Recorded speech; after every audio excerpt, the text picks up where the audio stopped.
Mm. Also da ti vinco povedelja,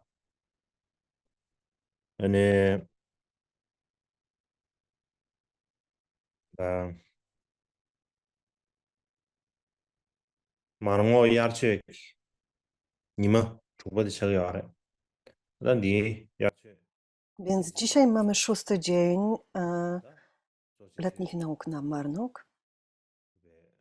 kamne kindu ide zumba da zuma na batsoda.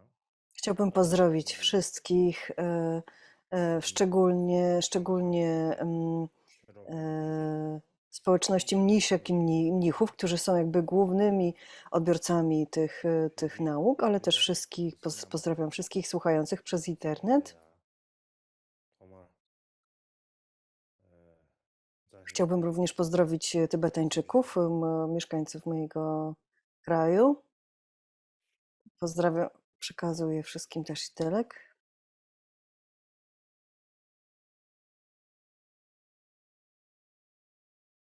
Dele da.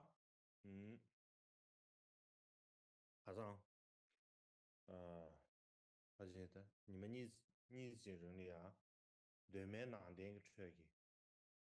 上海的这边得主不是那啥，Więc 上海的这边 przez for，kilka 你这 ostatnich sesji 你这，mówiliśmy那这里呢嘛，切切的，o różnych, 上给两个人对面的，różnych jakby 上给的，punktach filozofii wczesnego buddyzmu, które związane są Vajrayaną. 那不上 Teraz 给的，chciałbym przejść 那肯定 do 是，troszkę innego tematu. Chciałbym pokazać, co działo się z buddyzmem po parynirwanie Buddy, 原来就路有个 jak 些，się rozwijał, jak się zmieniał buddyzm w tym 那么 czasie. 那他隔壁就给 Więc 家给七十 Więc 岁，najpierw zacznę od takiego, 你知道吗？e, em, od historii politycznej tego regionu. Też najpierw musimy zrozumieć, jak zmieniała się sytuacja polityczna w tym regionie po odejściu Buddy.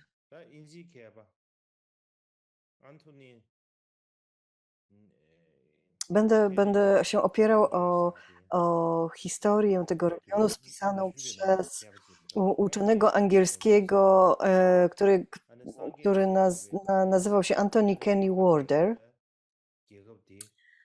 Więc według niego podczas za życia Buddy królestwo Magady było jednym z wielu małych królestw w Indii. Czy też wtedy nie było Indii, tego regionu. I to wcale nie było jakieś takie najbardziej znaczące królestwo w owym czasie.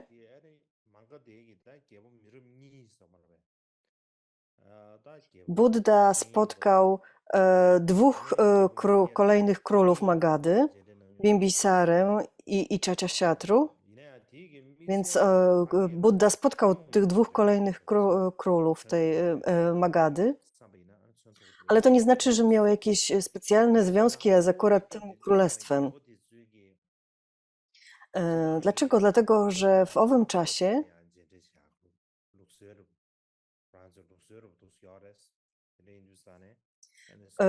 ogólnie królowie interesowali się filozofią, więc generalnie była taka tradycja, taki zwyczaj zaczął się tworzyć, że spotykali się i dyskutowali, rozmawiali z różnymi wyznawcami różnych filozofii, religii i tak dalej. Czyli na przykład ci królowie spotykali się również z wyznawcami dżinizmu, czy też z głównymi jakby liderami dżinizmu. I, I na przykład właśnie te dżinijskie, dżinijskie teksty opisują właśnie taką sytuację, że ci królowie Magady, Bimbisara i kolejny król również byli patronami dżinizmu w owym czasie.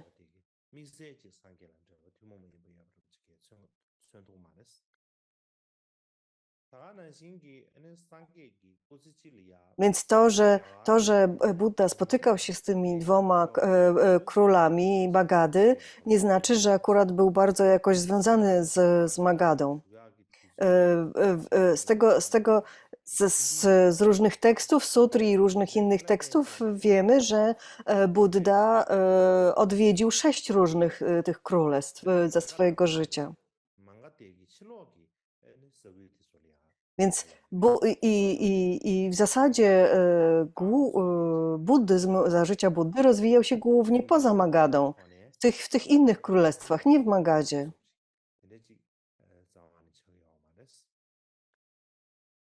To nie jest tak, że królowie Magady spotykali się z Buddą po to, żeby wzmocnić buddyzm w swoim królestwie. Nie.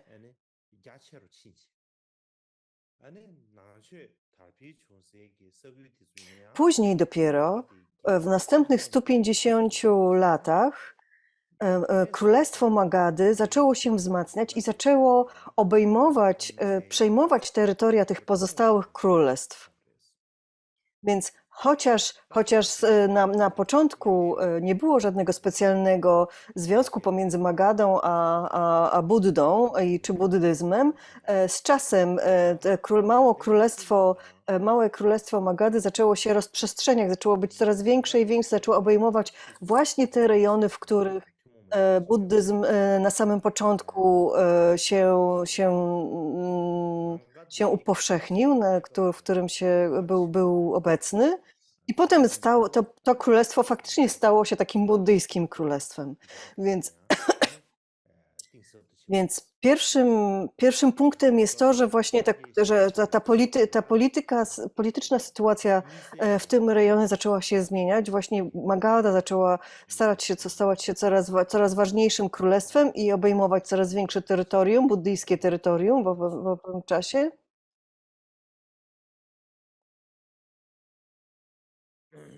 I to w dużej mierze również wpłynęło na rozwój samego buddyzmu, oczywiście.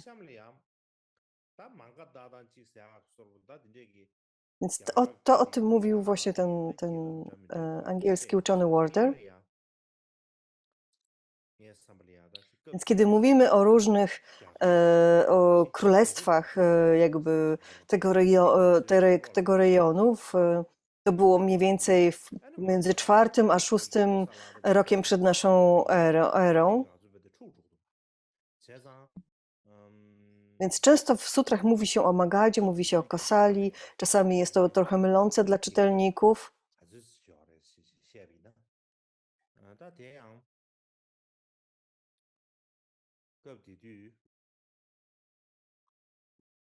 Więc teraz chciałbym pokazać tę listę tych krajów, które były obecne w tym regionie. Więc było ich 16 według obecnych uczonych. Mniej więcej właśnie pomiędzy VI a IV rokiem przed naszą erą było razem około 16 królestw.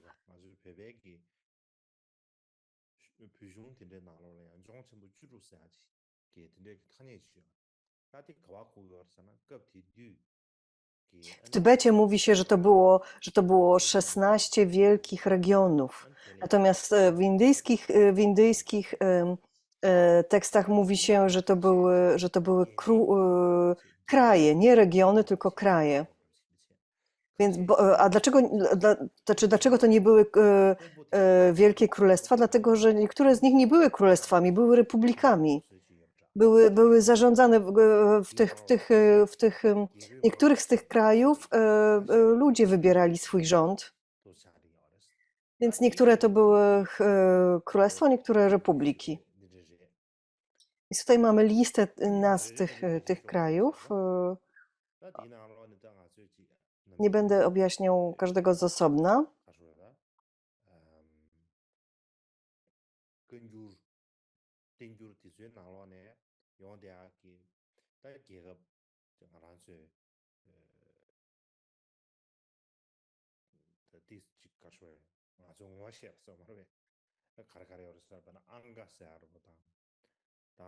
Więc to są też nazwy tych królestw, które można znaleźć w Kandziurze i Tędziurze, w różnych tekstach, staroindyjskich tekstach. Wspomina się właśnie o tych krajach.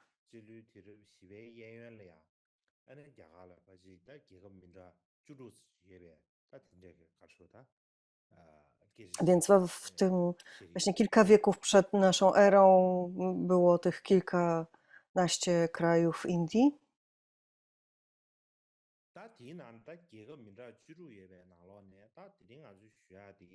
I pośród tych wszystkich 16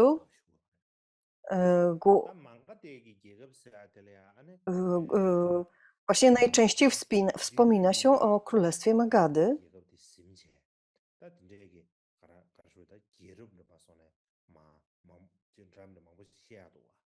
Bo za czasów Buddy tym krajem zarządzało kilka różnych dynastii.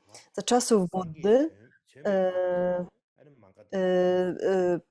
dynastie przed Buddą nas jakby w tej chwili nie interesują. Za czasów Buddy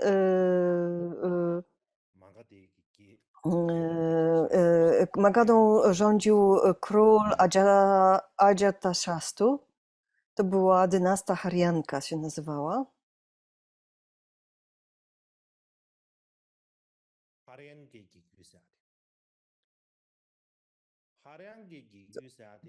Więc to jest właśnie ta dynastia Haryanka i po kolei wszyscy królowie, którzy rządzili w tej dynastii.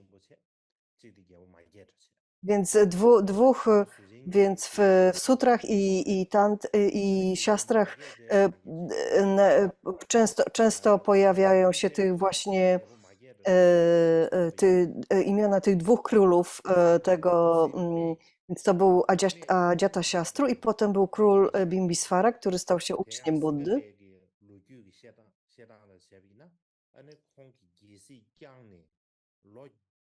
Są takie historie z czasów Buddy, czy też opowiadające o czasach Budru, znalezione na Sri Lance, w których mówi się, że kiedy doszło do parinirwany Buddy, właśnie to był 8 rok rządzenia króla Ajatashatru. Ten król Ajatashatru zabił swojego ojca Bimbiswarę i przejął jakby rządy nad krajem. Oczywiście sam ten akt morderstwa był bardzo, bardzo zły, ale z drugiej strony on był bardzo zręczny w rządzeniu kraju. Rządził nim bardzo mądrze i zręcznie.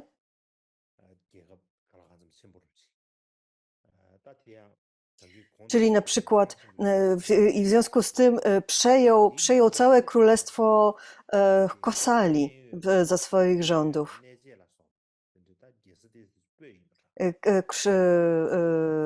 Stolicą Kosali było Shravasti, w którym często bywał Buddha, czyli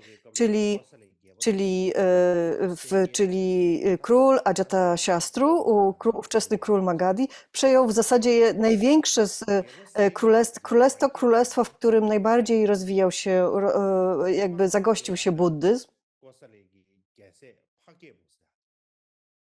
ze stolicą Shravasti.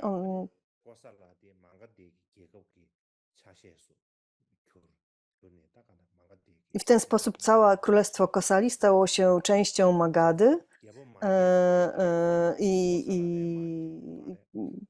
było to jakby pierwszy rozwój tego królestwa Magady. I właśnie ten król Ajatashatru jakby przejął tą Kosalę. Drugim królestwem, które przejęła Magada w owym czasie, krótko po parinirwanie Buddy, to był kraj Vatsa. To był jeden z tych 16 królestw, też krajów.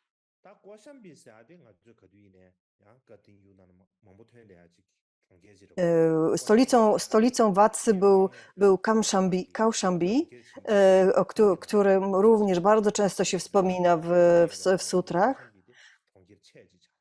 To było jedno z największych miast Indii w owym czasie.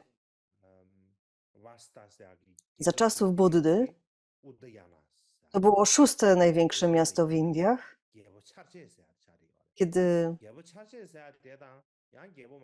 królem Vatsa był król Udayana, z którym walczył Ajatashatru,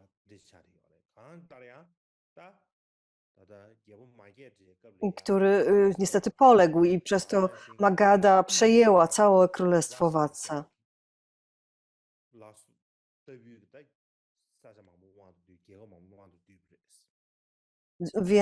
Więc w ten sposób Magadha przejęła całe właśnie Kosalę, całą Vatsę, te dwa kraje sąsiednie, zgodnie z historią buddyzmów, ale też historią dżainizmu.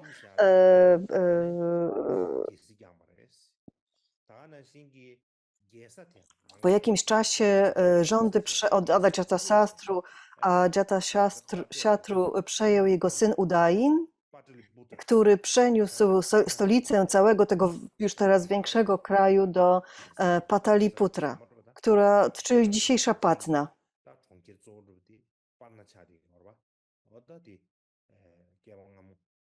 Dzisiaj to jest największe miasto w Biharze. W tamtych czasach nazywano go Pataliputra.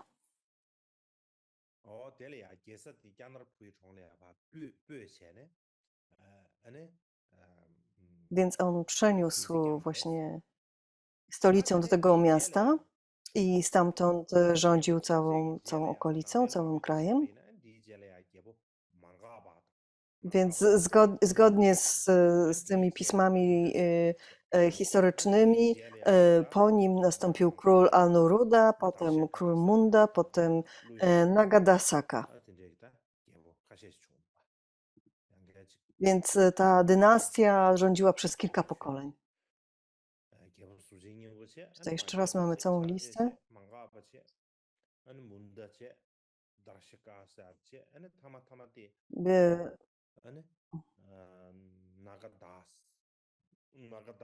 Nagadasaka był jakby tym ostatnim królem.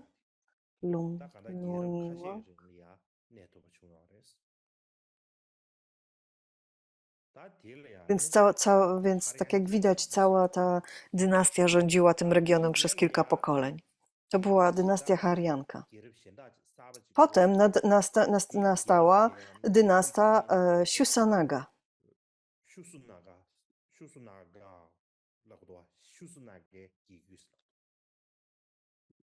Więc teraz czasami mówi się Sheshunaga, Shishunaga, Shusanaga.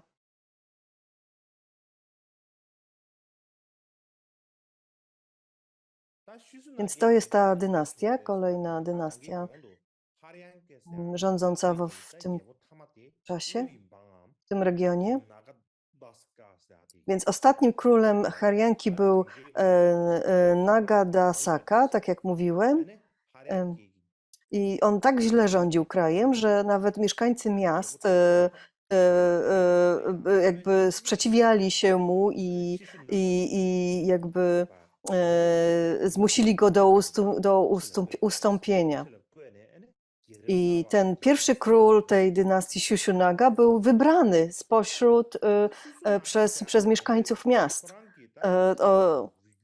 I to był jakby pierwszy król właśnie tej nowej dynastii. Nie wiemy dokładnie nie wiemy zbyt wiele o tym królu. Wygląda na to, że on należał takiej kasty szlacheckiej, że jego matka była artystką, a ojciec żołnierzem.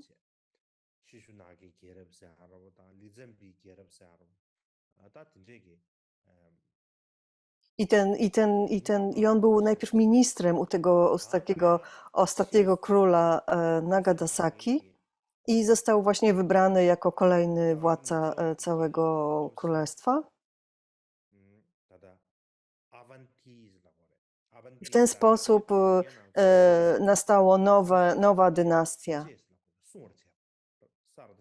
Później królowie właśnie tej dynastii Shushonaga przejęli kontrolę nad kolejnym królestwem, czyli jeszcze bardziej powiększyli terytorium Magady, czyli przejęli Avanti na zachodzie, na zachód od Magady.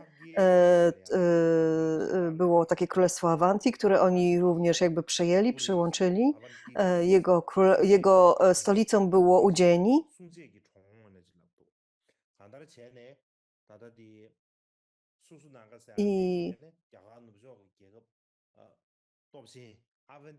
Więc w ten sposób ta dynastia Shushonaga jeszcze bardziej łączyła pod swoimi rządami coraz więcej tych okolicznych królestw. Potem, więc już mieli i Avanti, i Vatsa,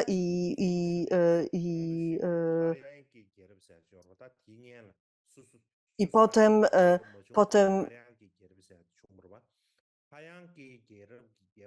więc wcześniej mieliśmy tą dynastię Haryanka i ostatni król Haryanki, Nagadasaka,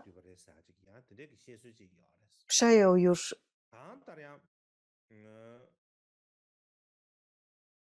już kilka z tych krajów, czyli na przykład, przejął również Watsę.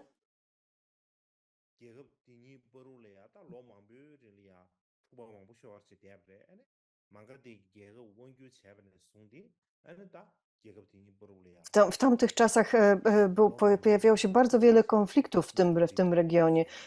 Więc te królestwa, te kraje jakby walczyły między sobą, ale i też kłóciły się między sobą, więc ta kolejna dynastia Shushonaga jakby łączyła pod swoimi rządami te kolejne królestwa bardzo często poprzez jakby zażegnywanie tych sporów.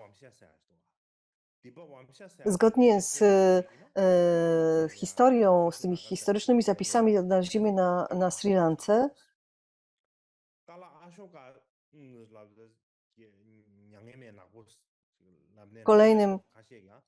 pierwszym z tych królów tych Shushanagi był właśnie król Shushanaga, potem był kolejny król Kalashoka. Niektórzy go nazywają artystycznym Ashoką.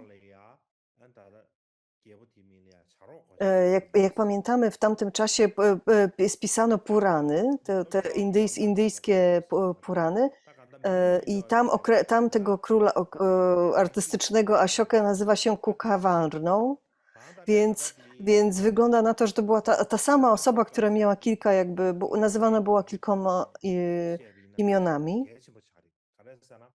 Ten Kakavan-Shoka był bardzo ważnym królem tej dynastii i on był również ważnym królem dla historii buddyzmu, gdyż za jego rządów w Vaishali doszło do drugiej rady.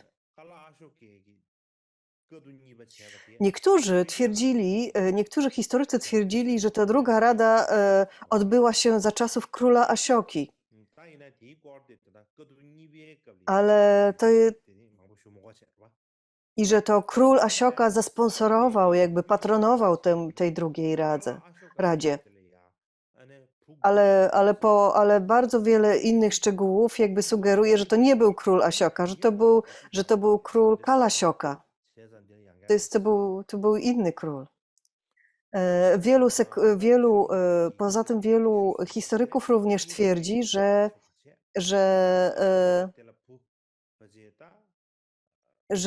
że Kalashoka miał 9 czy też 10 synów, którzy jednocześnie w tym samym czasie rządzili całym królestwem, poszczególnymi częściami tego królestwa.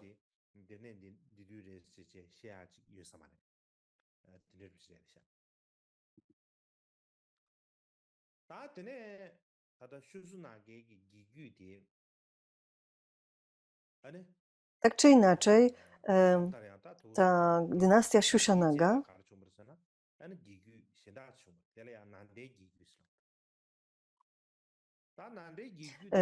jakby po tym czasie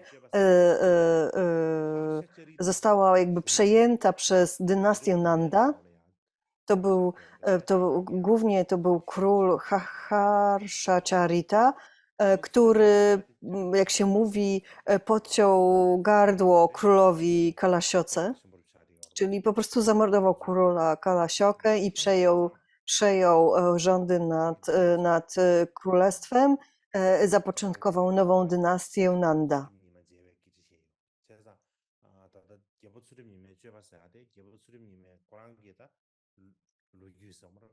Kiedy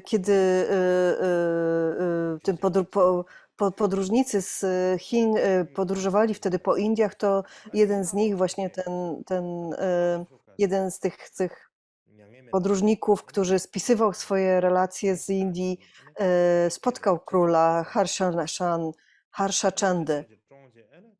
I właśnie on też słyszał tą historię, że właśnie Harsha Charita najpierw zamordował Kalashokę i przejął rządy i zapoczątkował właśnie tą dynastię Nanda. O tym mówi się właśnie w Puranach o tym mówi się również w Puranach. To był taki starożytny tekst. Oczywiście było wtedy wiele Puran, było wiele Puran. Purany z IV wieku naszej ery, i oni w tych Puranach mówi się, że pierwszym królem Nandy był król Mahapadmananda. Być może, że to jest ta sama osoba, ale tutaj podaje się inne imię. Jest też taka właśnie ta historia, ten tekst historyczny ze Sri Lanki. Tytuł tego tekstu to jest Mahavamsa. On mówi o tym, że dynastia Nanda miała 9 królów,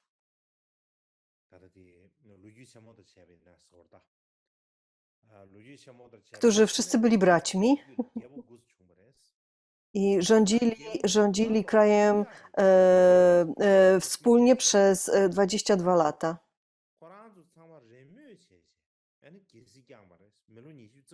Czyli jakby oni się jakby zmieniali przez te 22 lata. Pierwszy z nich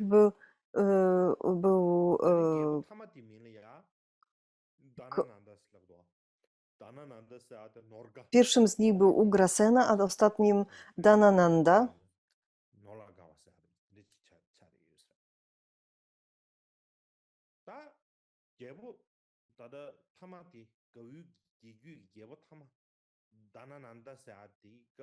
Ten ostatni z nich, Dhanananda, mówi się, że rządził Magadą wtedy, kiedy podczas inwazji Aleksandra Wielkiego. Aleksander Wielki najechał Indię z zachodu i wówczas Magadą właśnie rządził ten Dhanananda.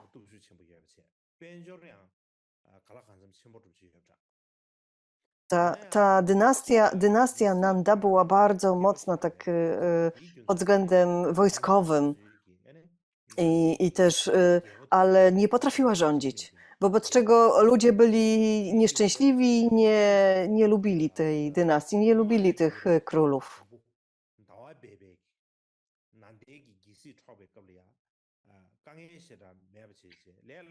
Więc w związku z najazdem Aleksandra Wielkiego i w związku z tym, że ta dynastia Nanda tak źle rządziła krajem, mówi się, że pierwszy król kolejnej dynastii, czyli Chandragupta, bardzo łatwo przejął władzę nad królestwem Magadhy.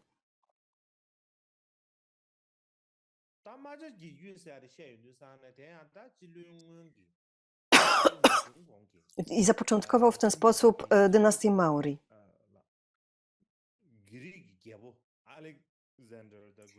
W 326 roku przed naszą erą Aleksander Wielki właśnie najechał na zachodnio-północne Indie,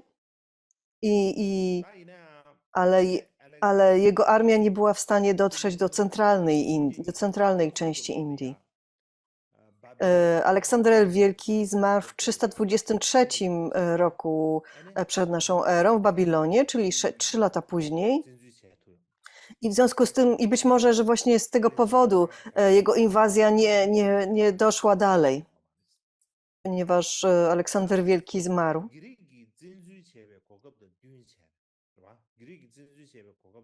Więc ten młody Chandragupta właśnie wykorzystał tą sytuację tej inwazji, czyli to, że kraj Magadhy był trochę osłabiony, jego władcy wyjechali do walki, na wojnę, źle rządzili.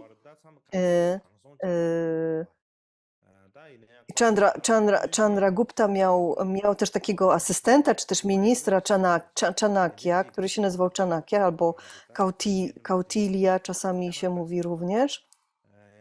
On jakby wyrzucił dynastię Nandy i przejął rządy nad krajem i zapoczątkował nową dynastię Maurya.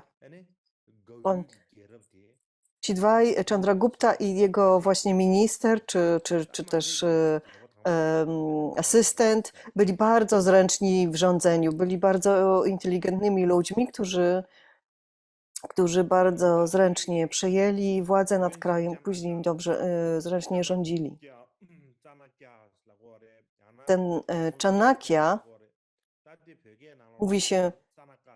mówi się o nim czasami Rishi Chanakya, po tybetańsku mówi się czasami Chanaka, a w niektórych mówi się, że on był autorem takiego traktatu Arthashastra, czyli traktatu o polityce, który głównie mówi o tym, jak rządzić krajem, jak rządzić królestwem. On zawiera i rdzenny tekst, i komentarz, i mówi się, że i rdzenny tekst, i komentarz wyszły spod tego samego pióra. Ich autorem jest właśnie ten Chanakya, czyli ten minister króla Chandragupty. Mówi się, że Mipam Rinpoche właśnie opierał się właśnie na tym tekście, kiedy pisał takie rady dla króla. Swoje rady dla króla, ten tekst. Rdzenny tekst został przetłumaczony na język tybetański i jest zawarty w Tendziurze, w takiej sekcji dotyczącej takiej sekcji rzemiosł.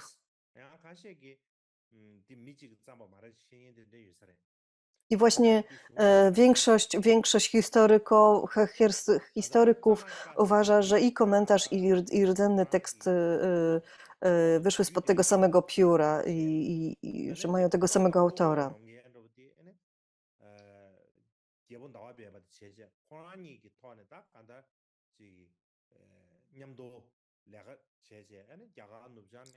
Więc ten autor tego tekstu właśnie jakby współpracował, czy też działał razem z Chandraguptą,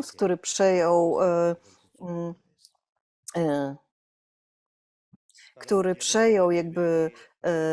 wypędził Greków z południowo-zachodnich Indii i w związku z tym przejął kontrolę nad bardzo dużą częścią północnych Indii. Później on rządził całym tym wielkim już królestwem przez 24 lata. Potem rządy przejął jego syn Bindusara, który rządził przez 28 lat, a potem w 268 roku przed naszą erą rządy przejął jego syn, czyli król, czy w zasadzie cesarz Asioka.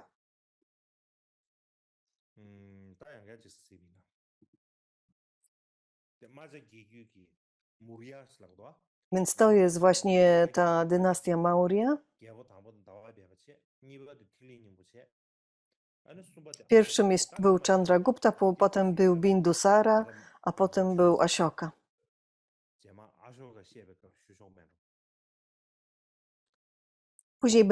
Potem wrócę do Asioki, potem omówimy całe rządy króla Asioki. Więc po parinirwanie Buddy,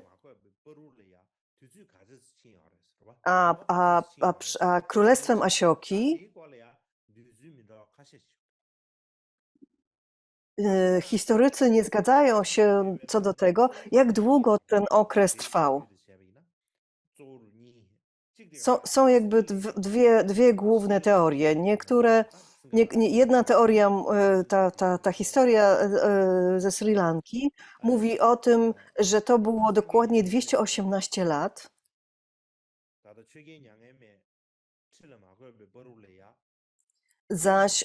Zaś teksty tradycji północnego buddyzmu mówią, że to było tylko nieco ponad 100 lat.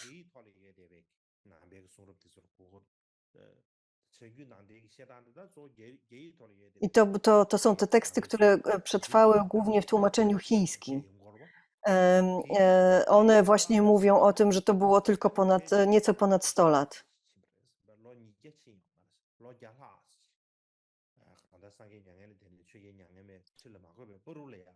Więc pomiędzy parinirwaną Buddy a przejęciem władzy przez Asiokę minęło nieco ponad 100 lat. Te teksty tak mówią, tak twierdzą. Więc istnieje wiele różnych teorii o tym, jak wyglądała historia polityczna tego regionu i tak dalej. Istnieje wiele zapisów, które zaprzeczają sobie nawzajem, więc w zasadzie nie ma dobrej podstawy, nie ma dobrego źródła, na którym można się oprzeć. Jest wiele dysput na ten temat, jak długo pewne dynastie trwały, jak długo królowie rządzili i tak dalej, więc jest wiele szczegółów. Nie będziemy teraz wdawać się w te wszystkie szczegóły.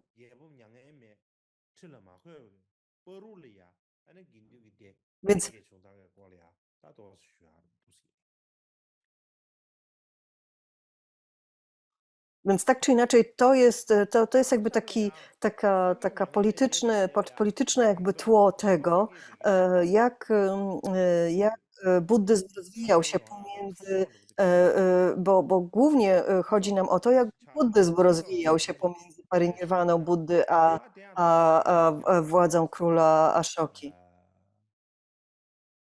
To jest jakby główny nasz temat, tak? To było tylko takie tło historyczne. Więc w tym wczesnym buddyzmie ważne były te 4 święte miejsca buddyjskie, czyli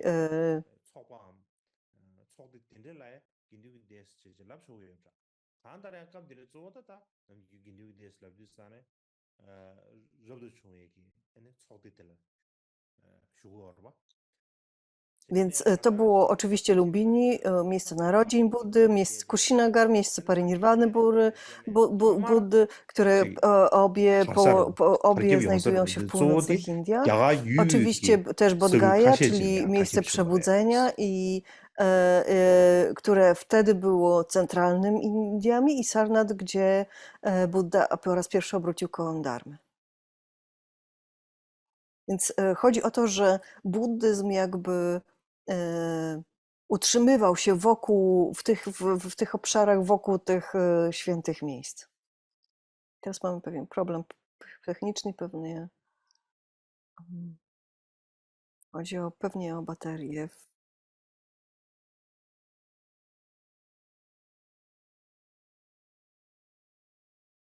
Mam pewien problem z kamerą, więc teraz nastąpi przerwa, 30 minut przerwy w tym momencie.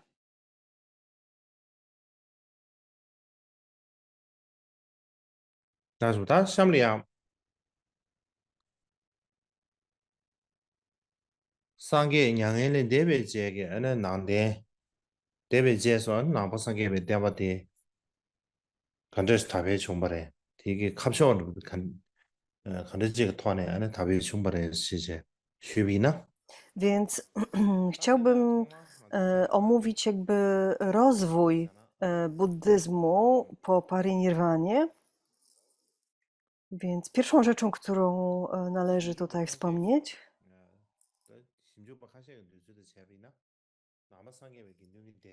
że zgodnie z opinią wielu uczonych, sangha buddyjska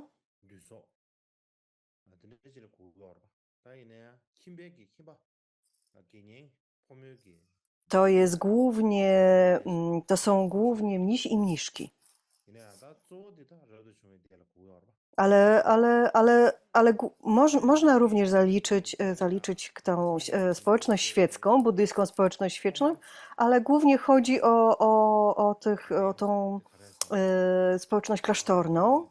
I kiedy o niej mówimy, to ona głównie zaczęła się rozwijać w tak zwanym centralnych Indiach.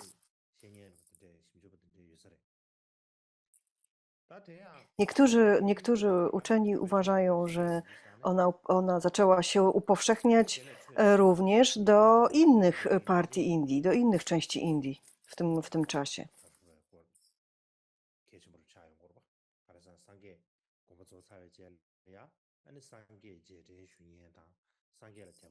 Więc dlatego najpierw mówimy o tych głównych świętych miejscach, gdyż po tym jak odszedł Buddha,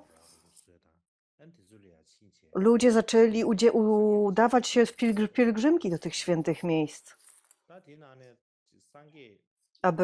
aby wspominać Buddę, aby wspominać jego nauki, jego życie i tak dalej. Wobec czego buddyzm z pewnością utrzymywał się wokół tych świętych miejsc. Niektórzy mówią o 8 świętych miejscach, niektórzy o 4. Głównie chodzi o te 4 główne, tak?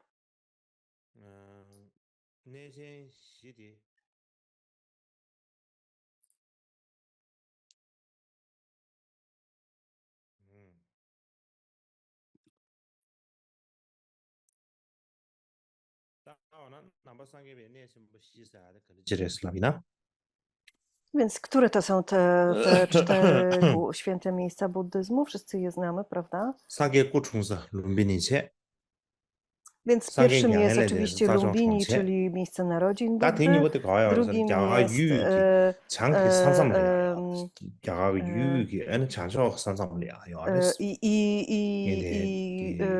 Lumbini, jak i Kushinagar, czyli miejsce parinirwane, znajdowało się na północnej części tego regionu.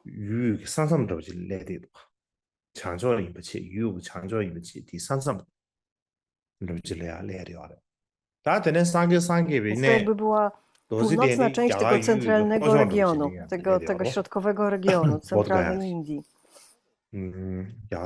Zaś Sarnath i Bodh Gaya były na południowej części tego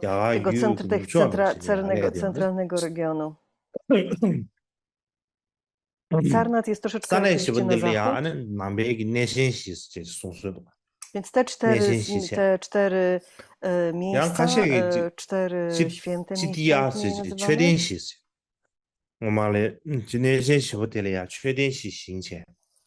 niektórzy mówią four chetiya, czyli 4 stópy.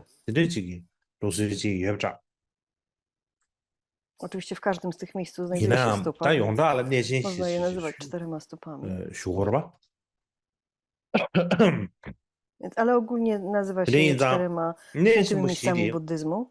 상계 양에는 대비제래야 상계래야 대바 슈니엔디 저게 내 전부터 Więc 소리야 po 내 거를 parinirwanie 좋아하다 Buddy 천재 양 좋아하고 루스 stały się one 거리거리 miejscami pielgrzymek.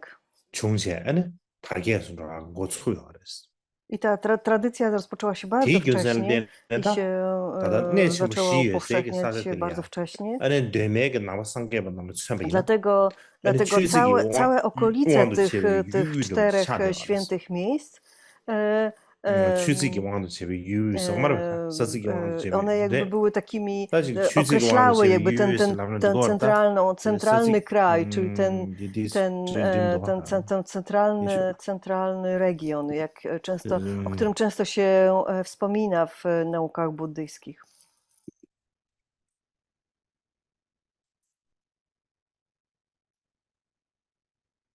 취직이 왕도 제베 유유서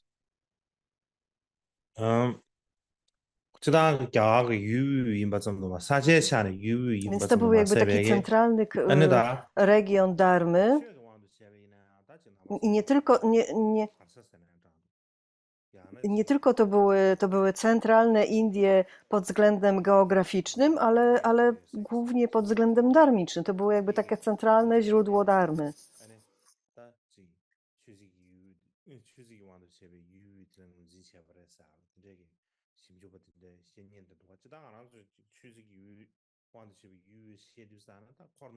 To jest jakby taki centralny region.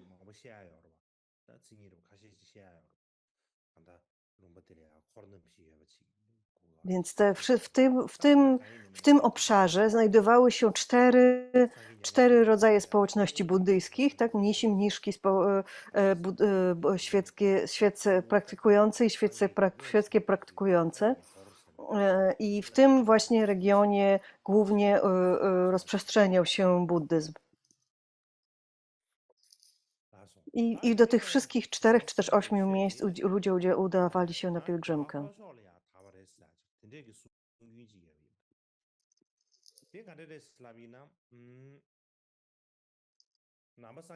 Więc istnieją również historie o tym, że buddyzm, teorie, że buddyzm również upowszechnił się na południe Indii. Jak widzimy za czasów buddyzm zaczął się upowszechniać raczej bardziej na zachód, odchodzić bardziej na zachód i troszkę na północ, na północny wschód.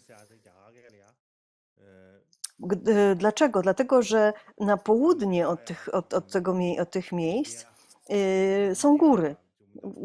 Góry Vindhya, w sanskrycie nazywane Vindhya.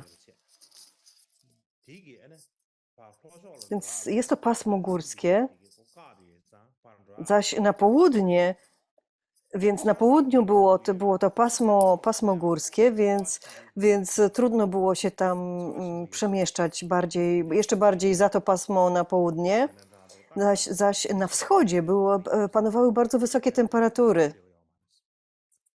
Więc tam niewiele ludzi żyło na tych gorących terenach. Więc ludzie głównie żyli wtedy właśnie w tym centralnym regionie lub bardziej na północ, bardziej na północ, północny zachód. Dlatego wczesna sanga buddyjska udawała się bardziej na zachód i na południowy zachód.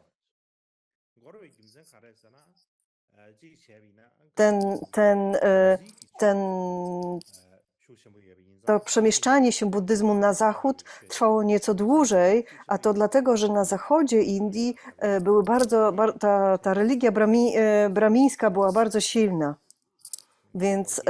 Więc tam trudniej było ci ludzie trudniej adaptowali buddyzm, gdyż religia bramińska była tam jeszcze nadal bardzo silna.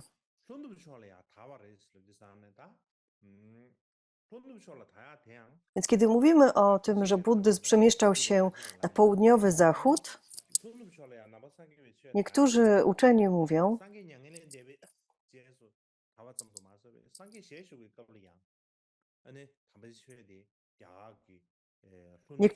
że nie tylko buddyzm upowszechnił się na południowy zachód po odejściu Buddy, ale jeszcze za życia Buddy.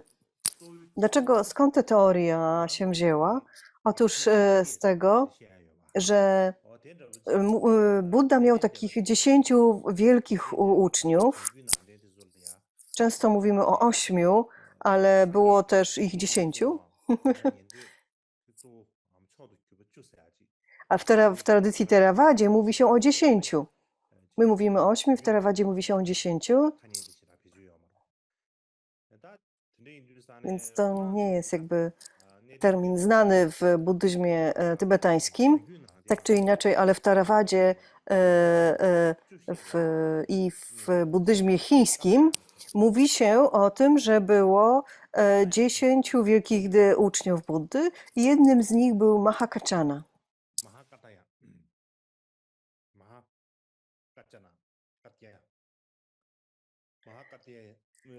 Mahakaccana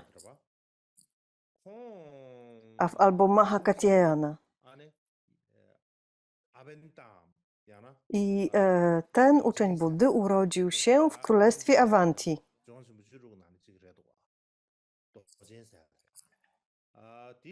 To było jedno z tych 16 królestw, wcześniejszych królestw i jego stolicą było Ujjini.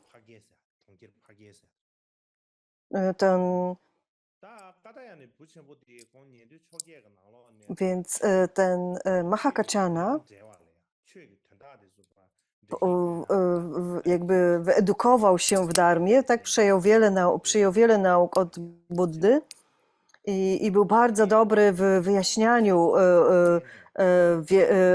nauk Buddy, dlatego uważa się go za jednego z wielkich uczniów.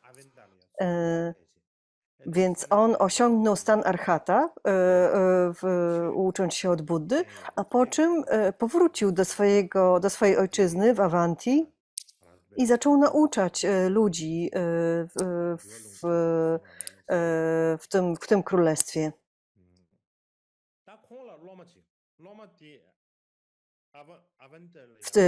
W tekstach Vinai mówi się o tym dość dużo, nawet w tej Vinai przetłumaczonej na ten język tybetański. Jednym z jego uczniów w tym królestwie Avanti był mnich Sonakutikana.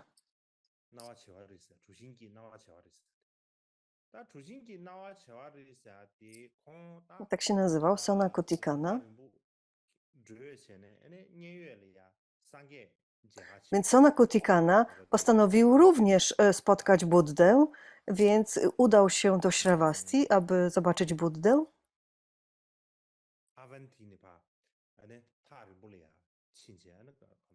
Więc podróżował z Avanti. To był dość duży, to zajmowało wtedy bardzo dużo czasu, żeby udać się z Avanti do Shravasti.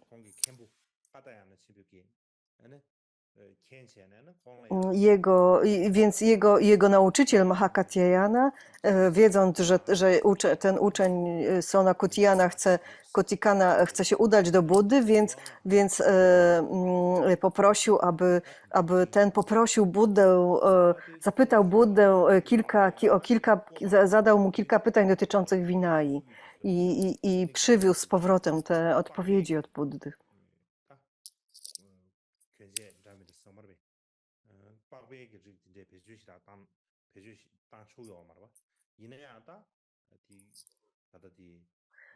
W centralnych Indiach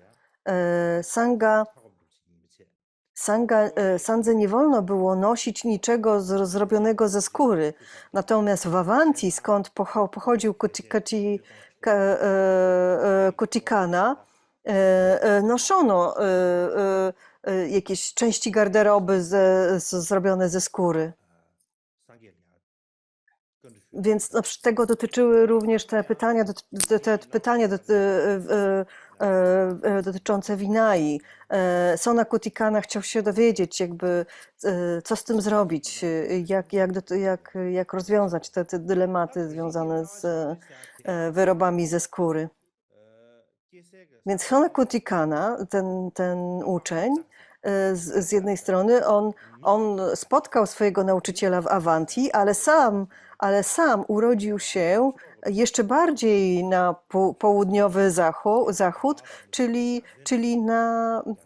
w mieście, w portowym, w mieście nazywane Aparana, które było portem na zachodnim wybrzeżu Indii.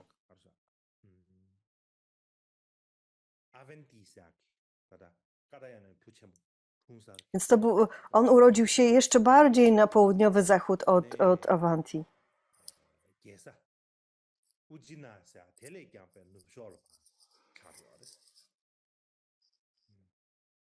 Dlatego mówi się, niektórzy twierdzą, że nauki buddyjskie upowszechniły się, dotarły nawet na ten zachodni brzeg, do tego zachodnich brzegów Indii już za czasów Buddy, ponieważ istnieją historie uczniów Buddy, którzy właśnie stamtąd pochodzą.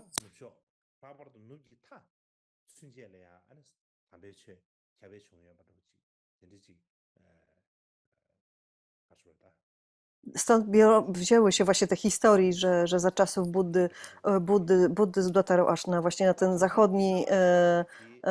na zachodnie wybrzeże Indii.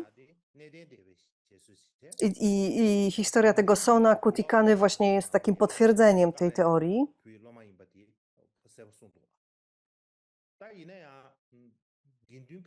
W tybetańskim przekładzie Vinai jest taki rozdział o skórze, czy też wyrobach ze skóry, który właśnie opowiada historię, wspomina właśnie o tym Kutikanie.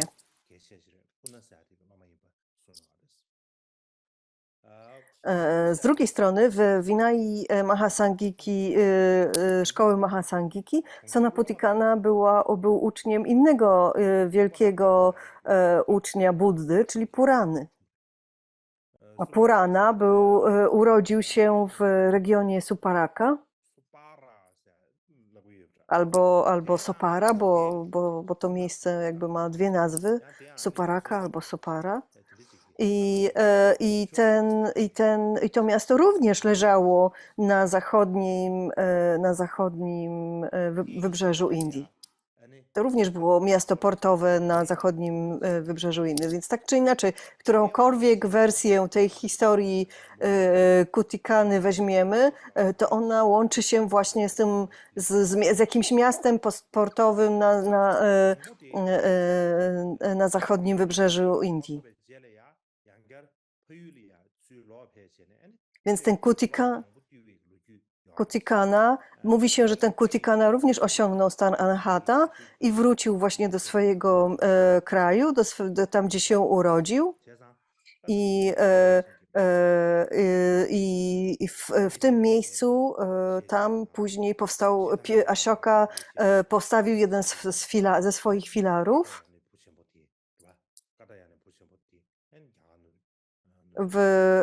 Obecnie to miejsce znajduje się troszkę na północ od Mumbaiu.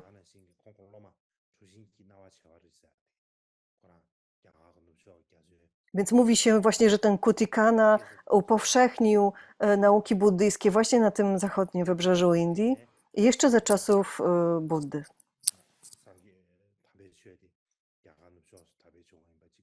Dlatego możemy powiedzieć, że to jest jakby dowód, to znaczy to jest jakby potwierdzenie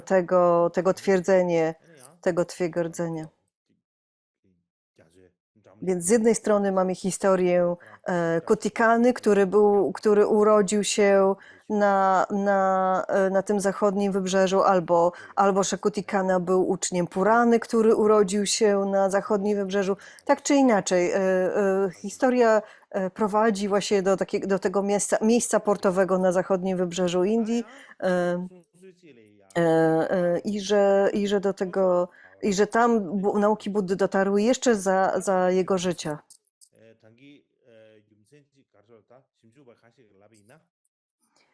Mówi się również, że jeszcze za czasów Buddy, upowszechnił się również, dotarł również bardziej na południe. Nie tylko na południowy zachód, ale również do południowych regionów.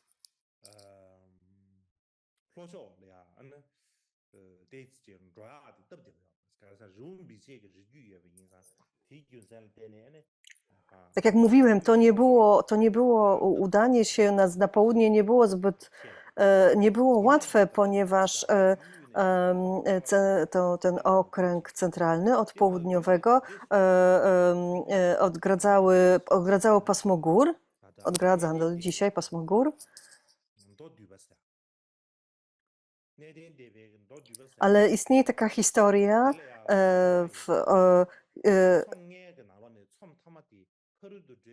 w Nikajach. Mamy taki rozdział o podróży na daleki brzeg, coś takiego, tak można to przetłumaczyć.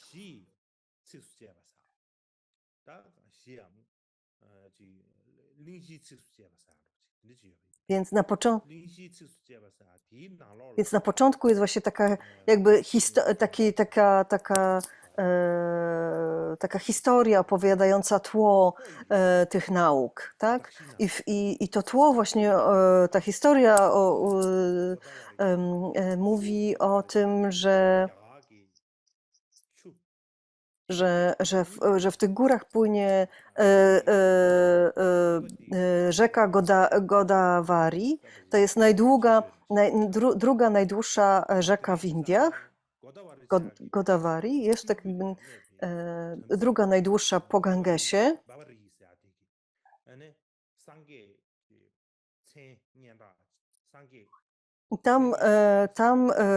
Tam żył człowiek o imieniu Bavari, który usłyszał o sławie Buddy, słyszał, jaki wspaniały był Buddha.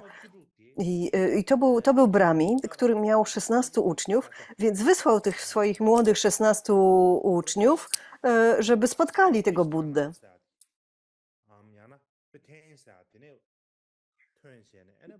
Mieszkali oni wszyscy w Pratishtana, w takim mieście Pratishtana czy Praitan, i oni udali się na północ przez Ujjaini, Vidisha, Koszambani, Shakya i w końcu dotarli do Shravasti. To była bardzo długa droga, w końcu udali się do Shravasti i spotkać Buddę. W tym właśnie tekście podróży na daleki brzeg opisuje się tą historię.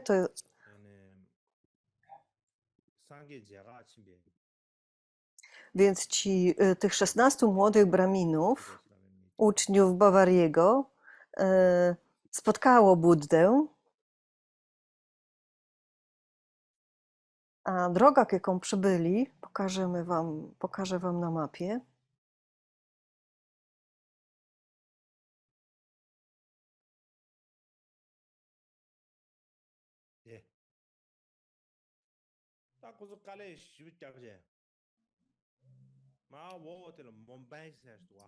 To była druga droga. Na dole tutaj widzimy Mumbai, prawda?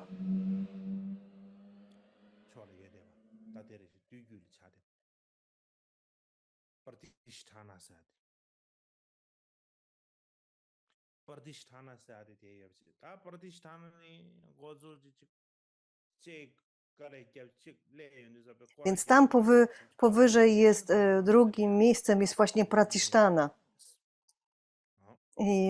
I w końcu przebyli te wszystkie po kolei ku królestwa, aby dostać się do Koszali, do Shravasti.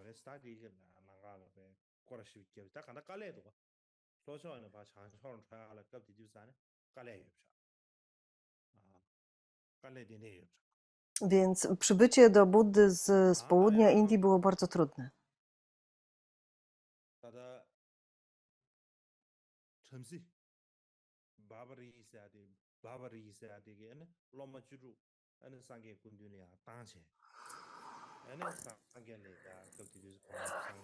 Więc tak jak mówiłem, ten Brahmin Bavari wysłał 16 swoich uczniów, żeby spotkali Buddy. Oni zadali Buddzie wiele pytań, ten odpowiedział i wszystkie te pytania i odpowiedzi zostały zawarte, zapisane właśnie w tym tekście, czyli który się nazywa teraz rozdział o drodze na daleki brzeg. On został zapisany w takim starym języku Pali, znaczy jakby z takiej starej jeszcze wersji języka Pali. Więc często mówi się, że to jest jeden z najstarszych tekstów zawartych w tym kanonie palijskim, bo to jest taka bardzo stara wersja tego języka. Oczywiście niektórzy uczeni mają wątpliwości co do tego, czy to akurat na pewno jest jeden z najstarszych tekstów tego kanonu, gdyż ci uczeni uważają, że gramatyka jakiegoś języka, czy też styl jakiegoś języka jeszcze nie mówi o tym, czy ten tekst jest starszy, czy młodszy. Porównywali na przykład język z tego tekstu do języka tych dekretów spisanych na filarach Asioki. I ciężko było ocenić, który z nich był starszy, który z tych zapisów był starszy.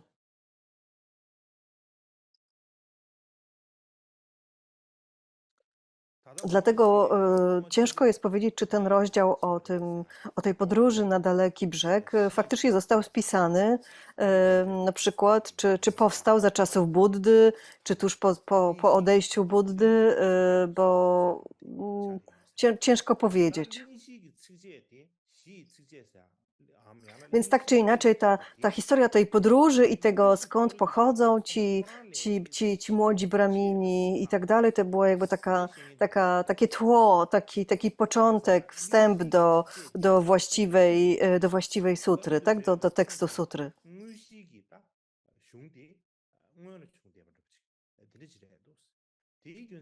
Więc niektórzy uczeni mówią, że ten wstęp powstał później, natomiast sam tekst sutry, te pytania i odpowiedzi powstały wcześniej. Natomiast tylko ta historia tych młodych barminów umieszczona we wstępie do sutry została napisana później. Są różne teorie na ten temat, ale tak czy inaczej to jakby tak czy inaczej, to pokazuje, że Buddha był bardzo znany już za swojego życia, był bardzo znany w Indiach, także jego sława docierała do dalekich regionów Indii, dalekich regionów kraju.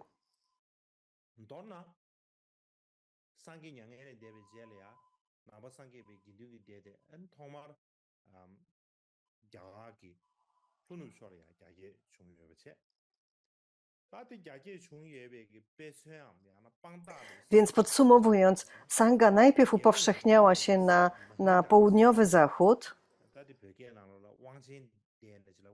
To kiedy urodził się syn Asioki, Mahindra, on urodził się w Udzieni.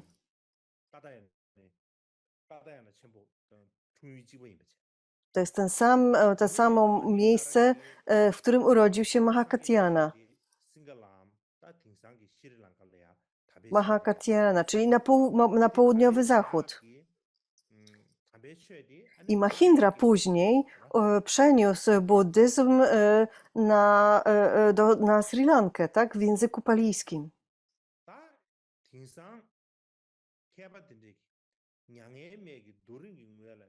Więc obecnie uczeni, kiedy porównują zapisy na filarach Asioki i porównują je z językiem palijskim,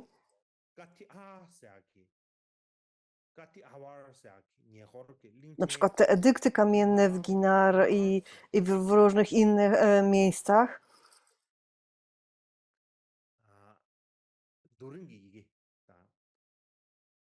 to ci uczeni uważają, że ten, że pali i język tych zapisków na filarach jest bardzo, bardzo, to są bardzo bliskie języki, że są bardzo do siebie podobne. Nie są takie same, ale są bardzo do siebie podobne. I to jakby pokazuje, że dharma upowszechniała się właśnie na ten południowy zachód bardzo wcześnie. I być może właśnie za czasów Buddy. 다시함리암 급디뒤기 어느 남백이 긴둥기 대가 나로래야 Więc teraz chciałbym przejść do 다는 신기 짜외 대바 다 치수 짜외 대바 개버봐 짜외 대바 개과기 잠정으로 가리바 do tego, jak buddyzm rozwijał się w tym czasie i dlaczego się zmieniał buddyzm w owym czasie. Jest taki japoński uczony Umada Gyokei,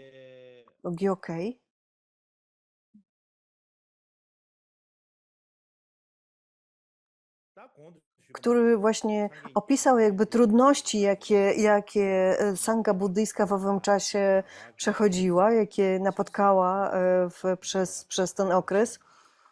Więc on wskazuje jakby na to, że właśnie o czym mówiliśmy, że przez te 100 czy 200 lat od parinirwany Buddy do króla Ashoki następowało bardzo dużo zmian politycznych i społecznych w tym regionie.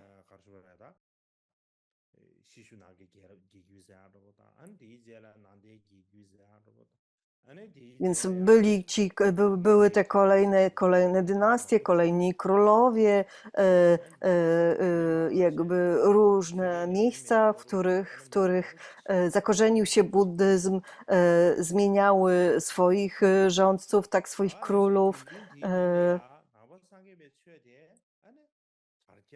Więc w tym czasie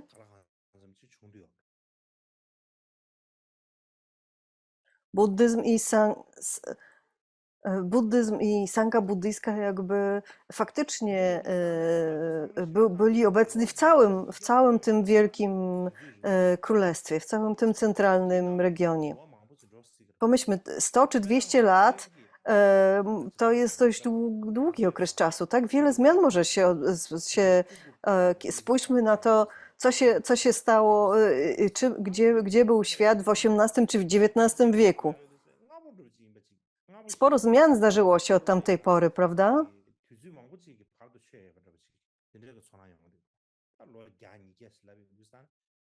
Mamy poczucie, że zmieniło się bardzo wiele, że to było naprawdę dawno temu, te 200 lat temu.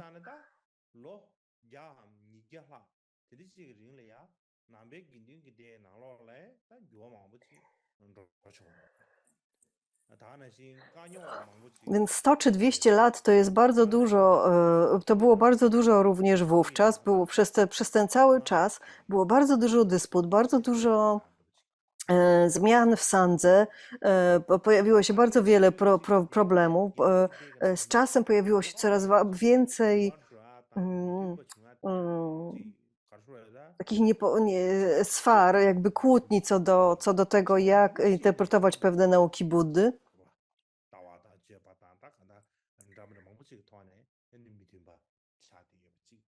Nie tylko jeśli chodzi o działanie, ale i też i o pogląd. Wiele różnych aspektów dharmy było interpretowanych w różny sposób i dlatego nastąpił na przykład ten pierwszy podział na dwie główne szkoły.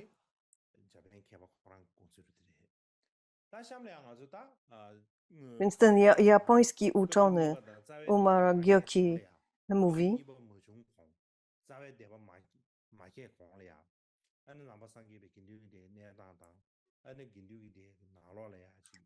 Cały ten okres prowadzący do tej drugiej rady, wszystkie zmiany w sandze Buddy, mm,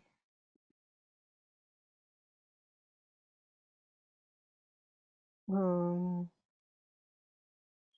co, co, co prowadziło do zmian w tym okresie? Takie pytanie można sobie zadać.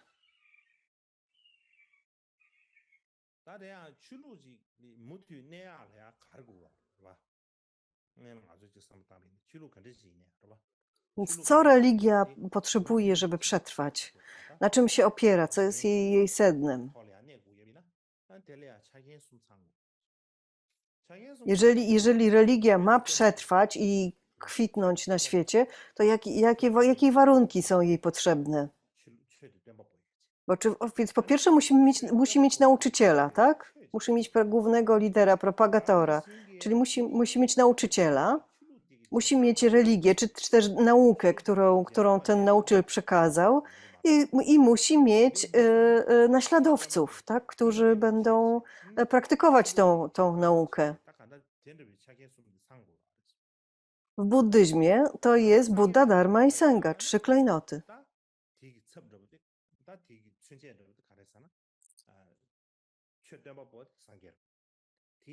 Czyli nauczyciel jest Buddą, nauka jest to Dharma, a naśladowcy to Sangha.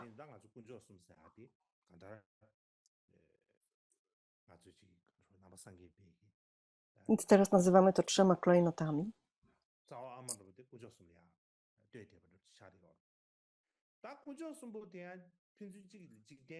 I to jest jakby fundament nauk buddyjskich, tak?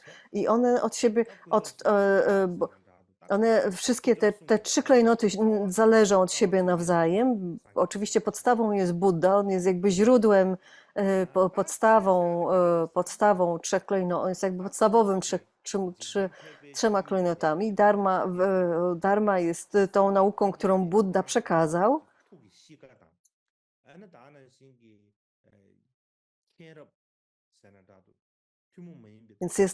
Więc to jest jakby mądrość buddyjska, cała mądrość buddyjska, tak? Szczególnie prajna. To jest jakby, więc to jest jakby dharma, jest jakby takim główną nauką Buddy. Ona określa główny charakter tej religii.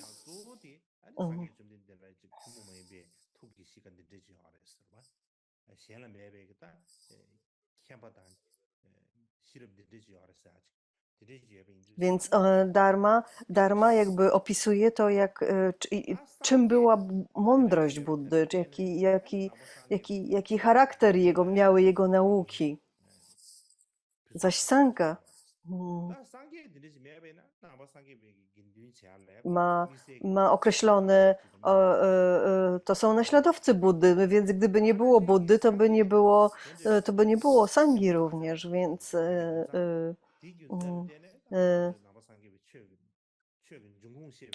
ponieważ Buddha miał taką mądrość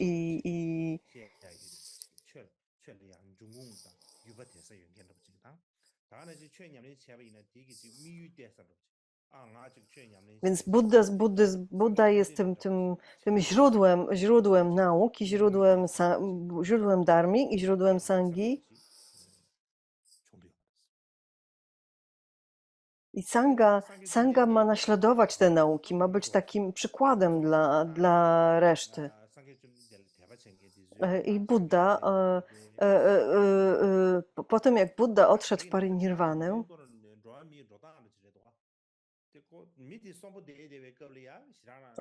ludzie. Często jest tak, że jak ktoś żyje, to się nie zwraca na pewne rzeczy uwagi. Natomiast dopiero jak człowiek odejdzie, to inni zaczynają za nim tęsknić i zaczynają go jeszcze bardziej chwalić, jeszcze bardziej cenić właśnie przez to, że odszedł.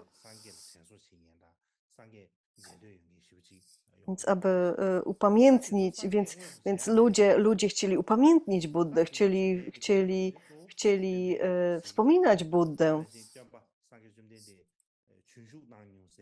Więc w tym celu, do tego celu jakby służyły te główne święte miejsca. I oczywiście instrukcje darmy, które po sobie pozostawił. To są te miejsca i dharma, to były główne rzeczy, które pozwalały pamiętać o Buddzie.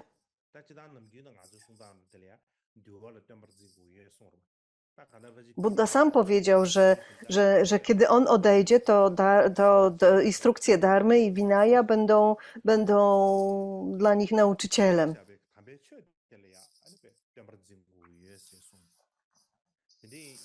Więc dharma, nauka staje się dla nas nauczycielem. Po parynirwanie Buddy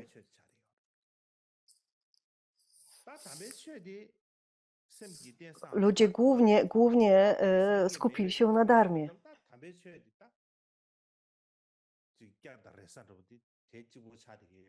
Kiedy Buddy już nie było na świecie, dharma stała się głównym źródłem nadziei i wszystkie instrukcje dharmy, jak praktykować dharmę, co należy robić, aby ją praktykować, te rzeczy stały się wtedy najważniejsze. To była najważniejsza kwestia dla buddyzmu.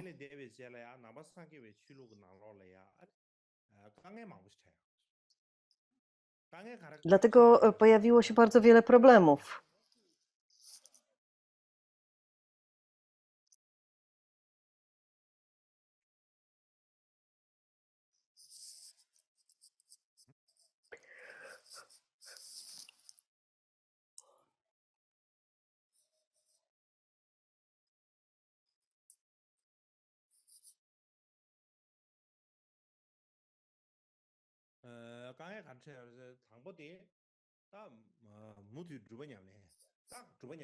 Więc te problemy, które buddyści wtedy, te główne pytania, które sobie buddyści zadawali, to było po pierwsze, jak kontynuować swoją praktykę i osiągnąć przebudzenie?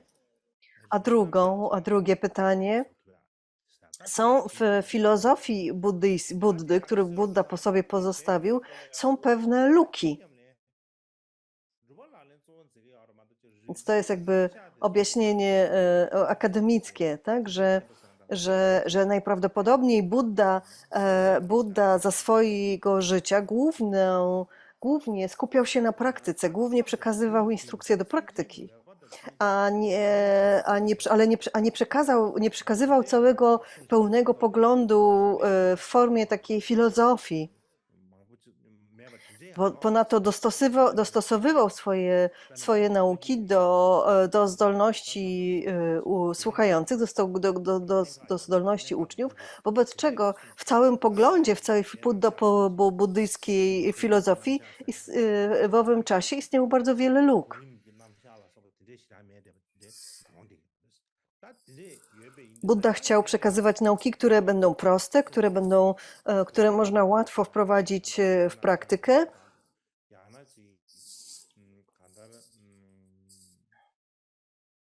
Więc pod względem filozofii czy logiki powstało bardzo wiele pytań, bardzo wiele nieścisłości.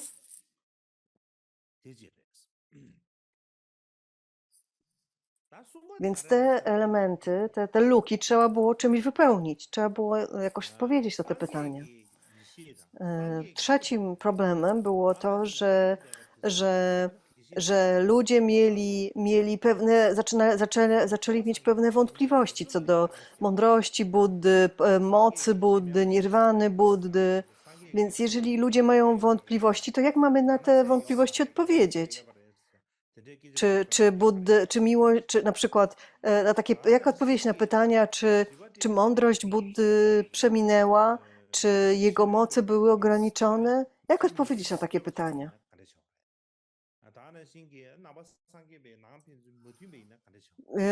Ponieważ różnie ludzie odpowiadali właśnie na takie pytania, zaczęły się pierwsze kłótnie,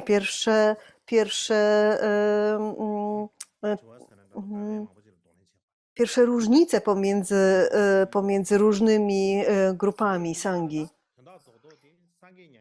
Po czwarte, trzeba było jakoś odpowiedzieć na krytycyzm, na krytykę innych religii, które wtedy panowały w Indiach. Jak na nie odpowiadać? Ponieważ buddyści wówczas już nie byli w stanie zadać tych pytań Buddzie, nie widzieli, nie było już Buddy przy nich, który mógłby im odpowiedzieć, który mógłby im pomóc.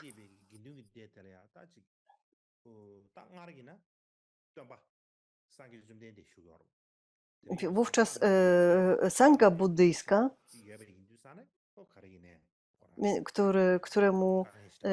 która sangha buddyjska straciła głównego lidera, głównego nauczyciela,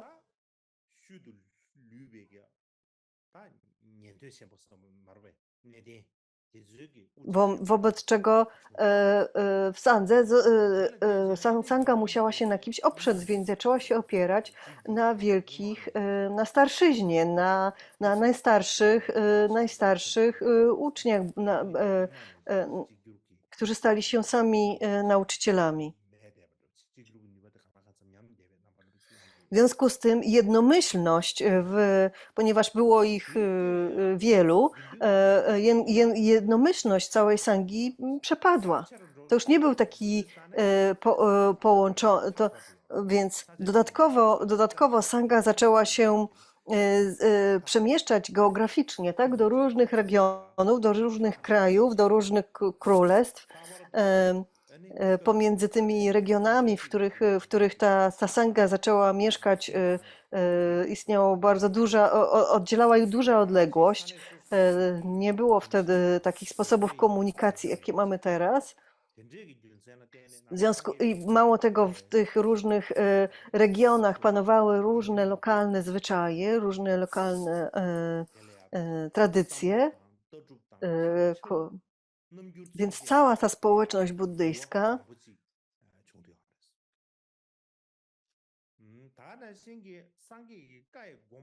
różniła się nie tylko pod względem poglądu czy filozofii, ale również pod względem tego, jakie szaty nosili, czy właśnie nosili elementy skóry, czy nie. I w związku z tym te różne grupy buddyjskie zaczęły się inaczej ubierać.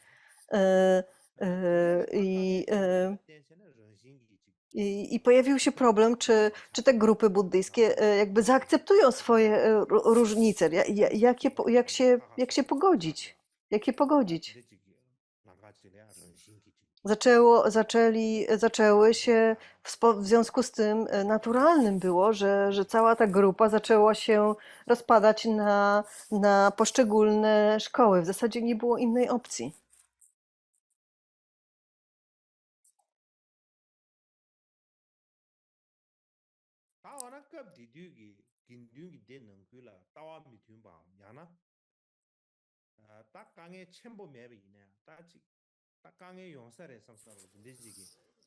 Więc które z tych różnic były największe?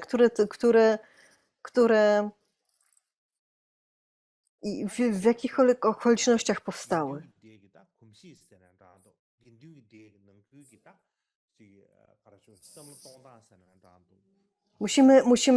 Musimy po pierwsze odpowiedzieć sobie na pytanie, jaki charakter miała ta sangha w owym czasie.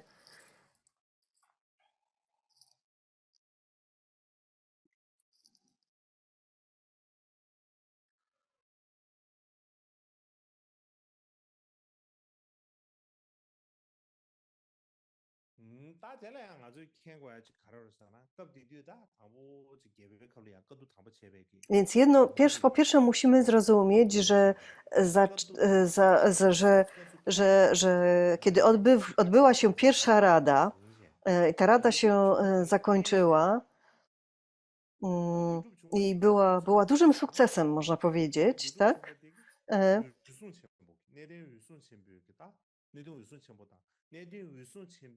Mówiliśmy o tym, jak Mahakasiapa chciał zjednoczyć całą sangę, tak? Jakby zebrać ją, zebrać wszystkie nauki, zjednoczyć sangę po odejściu Buddy. I w dużej mierze to był duży sukces.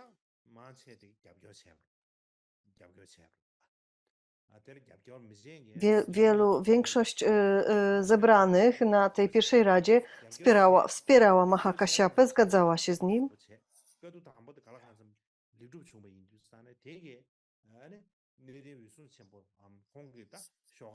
Wszyscy zgodzili się, że trzeba taką radę odbyć, wielu przybyło i to był duży sukces. I ta próba jednoczenia Sangi się powiodła wówczas.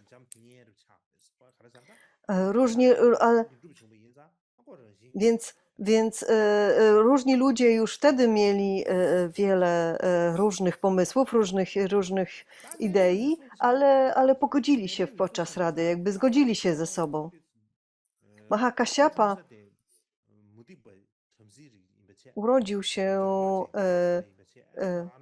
w rodzinie bramińskiej, która była bardzo bogata i przez wiele lat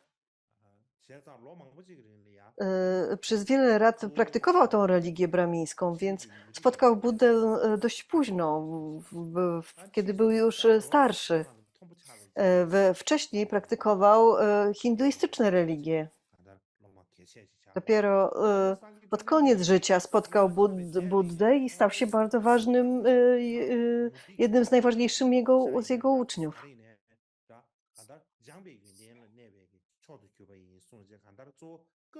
Więc być może miał jakieś nawyki z tych bramińskich religii lub też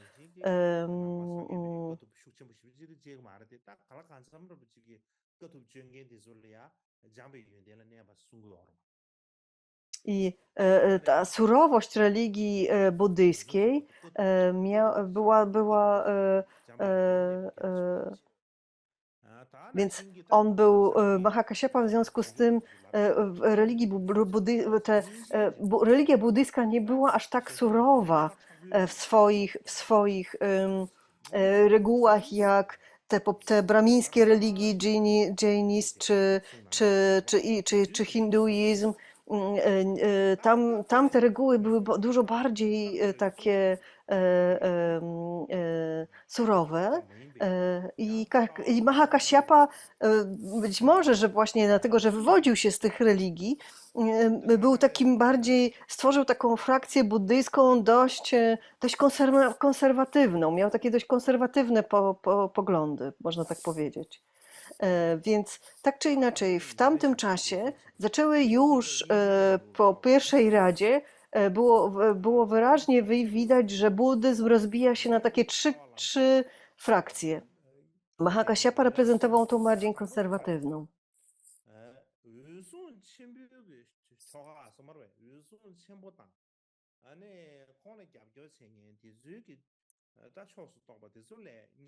Ale była też ta frakcja, która była jeszcze bardziej surowa, jeszcze bardziej taka rygorystyczna, której liderem był Arhat Purana. Purana twierdził, że wszystko, co Buddy powiedział, każda zasada, każda reguła, którą Buddha przekazał, musi być dokładnie przestrzegana, bez żadnego wyjątku, bez żadnego bardzo surowo trzeba przestrzegać każdej jednej zasady, którą Buddha przekazał, zostawił po sobą. Drugą grupą była taka grupa bardziej liberalna,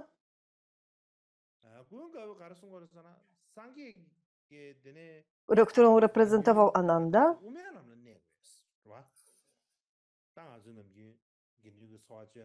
Ananda twierdził, że sanga buddyjska powinna kroczyć środkową drogą,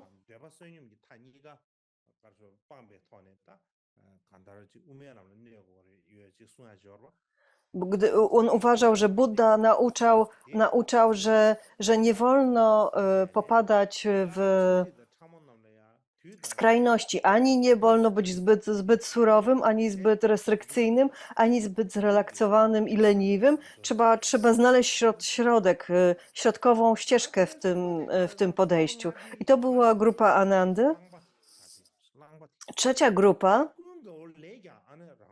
to byli ludzie tacy jak Waspa, Waspa był jednym z tych pierwszych 5 uczniów Buddy, tak? Więc i on był najbardziej już rozluźniony. Oni uważali, że nie powinniśmy być tacy rygorystyczni, możemy robić co chcemy w gruncie rzeczy, bylebyśmy utrzymywali prawdę Buddy. Więc mówi się, że Waspa i jego grupa byli takimi, że ta grupa doprowadziła później do powstania szkoły Mahasangika. To była ta najbardziej liberalna grupa. I kiedy później mówimy o tym rozbiciu na 2 główne szkoły, i dlaczego doszło do rozbicia na te 2 główne szkoły? Chodziło głównie o różnice w interpretacji tego, jak ma zachowywać się Sangha, one dotyczyły głównie Vinay. Więc to były te 3 główne frakcje. Jeżeli dodamy jeszcze osobną frakcję Mahakaśyapy, to będą 4.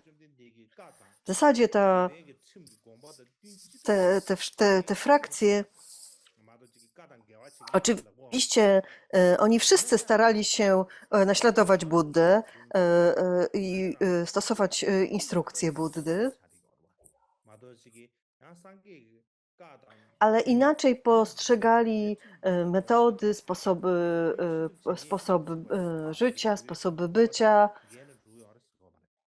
ale oczywiście one wszystkie chciały utrzymywać zasady, utrzymywać reguły, dyscyplinę klasztorną, ale inaczej ją interpretowały. Więc można powiedzieć ogólnie, że 2 z nich były takie bardziej konserwatywne, a 2 z nich były bardziej liberalne. Miały bardziej liberalne podejście.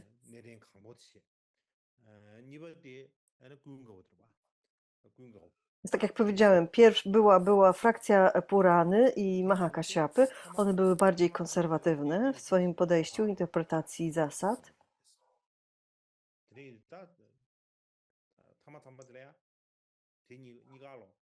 Można powiedzieć, że ogólnie one to były takie 2 frakcje bliższe Mahakaśyapy, wspierające Mahakaśyapę, zaś 3. i 4. były bliższe Anandzie.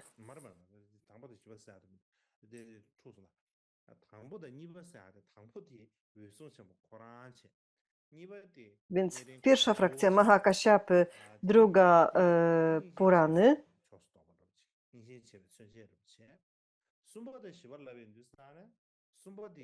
One reprezentowały takie konserwatywne podejście, zaś frakcja Anandy i Waspy, one reprezentowały bardziej liberalne, takie luźniejsze podejście do zasad.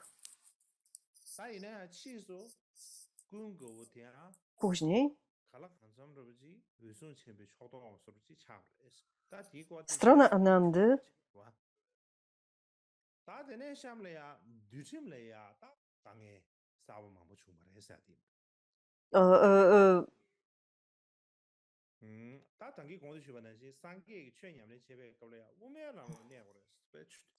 Więc jak wspomniałem wcześniej, Buddha,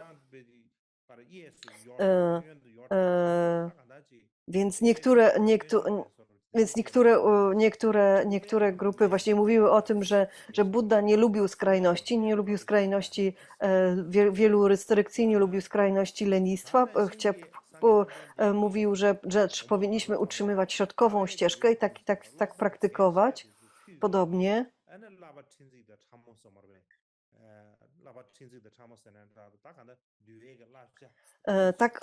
Tak mówił, przepraszam, tak mówił Ananda, tak? Ananda również twierdził,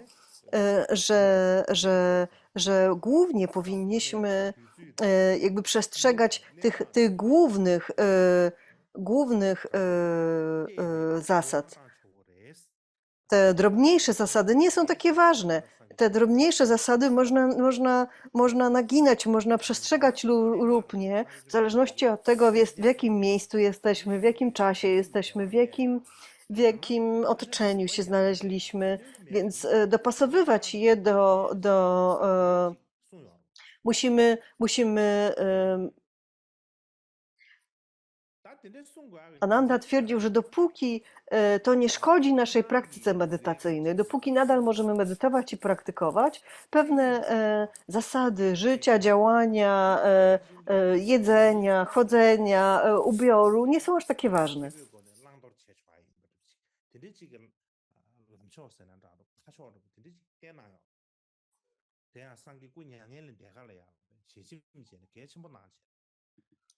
Więc Ananda twierdził, że musimy być dość tacy dość zręczni w dopasowywaniu tych zasad do sytuacji, w jakiej się znaleźliśmy, do miejsca, w jakim się znaleźliśmy, ludzi, którzy nas otaczają i tak dalej. I jest taka Vinaya Mantraka Sutra, w której mówi się, i tam cytuje się, jakby Ananda cytuje słowa Buddy, które Buddha przekazał mu tuż przed parinirwaną. Buddha powiedział Anandzie, po mojej nirwanie Sangha powinna się zebrać i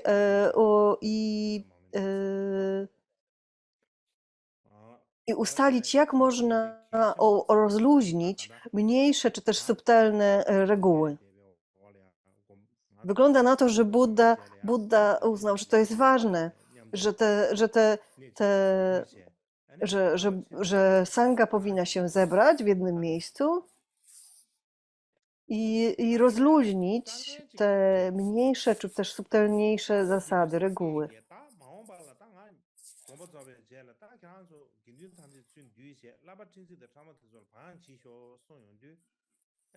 Więc Ananda usłyszał te słowa, ale później Ananda nie miał czasu, czy też nie było jak dopytać Buddę, o które to są te mniejsze czy też subtelniejsze reguły. Która część tych reguł, które przekazałeś, to są te, czyli nie zostało ustalone, że to jest odtąd dotąd, że to jest od tej reguły do tej reguły, to są te luźniejsze reguły, które można nieco rozluźnić. Ananda nie spytał, nie dopytał jakby Buddy o szczegóły tego stwierdzenia. Ponieważ nie spytał, nie zostało to bardzo wyraźnie określone, Mahakasyapa krytykował Anandę. Więc to jest jakby główny punkt. Mahakasyapa krytykował bardzo Anandę za to, że kiedy usłyszałeś coś takiego, a potem kiedy miałeś okazję, nie dopytałeś Buddy o które reguły dokładnie tutaj, o których regułach dokładnie mówił. To jest twój błąd. Popełniłeś duży błąd. Więc podczas pierwszej rady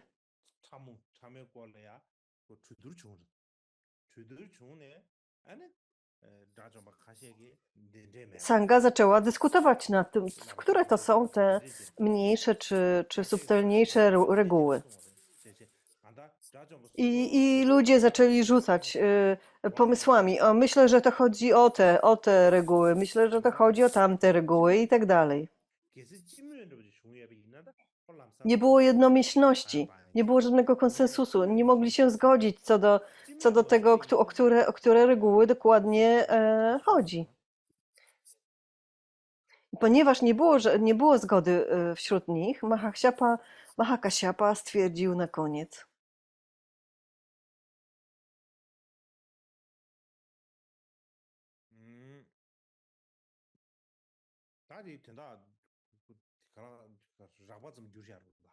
Więc to jest jakby, to jest takie szybkie tłumaczenie tej części.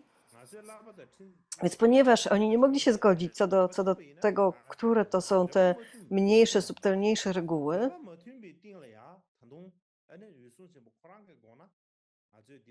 więc Mahakasiapa stwierdził, skoro nie ma zgody pomiędzy nami, to musimy przestrzegać wszystkich.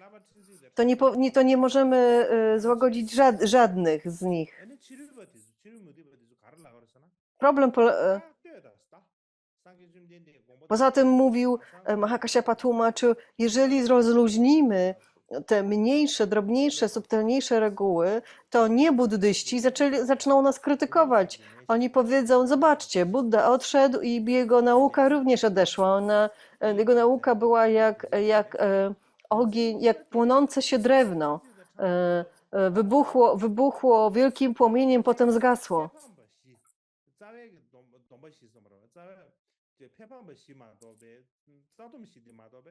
Więc jeżeli będziemy trzymać się tylko czterech głównych zasad, a przestaniemy przestrzegać tych pośrednich, to co z nas zostanie? To jakimi mnichami będziemy?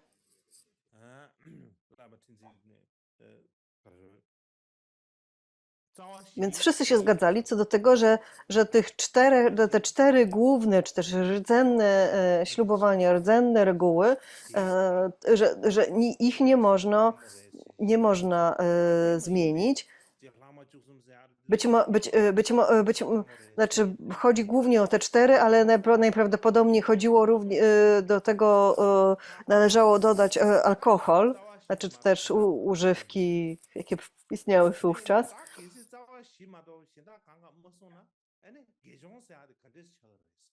Więc oni uważali, że jeżeli je będziemy utrzymywać tylko te cztery plus użytki, to nikt nie nazwie nas duchowymi mnichami, ale to nie będzie prawdziwa duchowa praktyka. Wielu tak uważało. Mahakasiapa głównie tak twierdził. Mahakasiapa uważał, że jeżeli rozluźni się pozostałe reguły, to cała ta praktyka będzie zbyt zrelaksowana i inni będą się z nich śmieli. Tak czy inaczej, dyscyplina wśród Sangi, kiedy Buddha odszedł i uczniowie usłyszeli, że Buddha odszedł, to pomyśleli sobie, o, teraz jesteśmy wolni, nie ma naszego nauczyciela, to nie musimy już przestrzegać tych wszystkich zasad. Więc doszło faktycznie do takiego dużego rozluźnienia w regułach utrzymywanych przez uczniów Buddy. Więc Mahakasiapa być może bał się, że one jeszcze bardziej się rozluźnią, że już w ogóle nikt żadnych zasad nie będzie przestrzegał. Więc podczas pierwszej rady Mahakasiapa był takim liderem Sangi, prawda? On przewodniczył całej tej pierwszej radzie. Był takim prezydentem, wobec czego ustanowił swoje własne, wobec czego on sam ogłosił główną zasadę i stwierdził, że nie będziemy żadnych reguł rozluźniać. Buddha je wszystkie przekazał i wszystkie będziemy je utrzymywać, bo nie wiemy, które mamy rozluźnić, więc nie rozluźnimy żadnej. Tak mniej więcej taką rzecz przekazał. Musimy polegać na słowach Buddy, na naukach Buddy i je celebrować.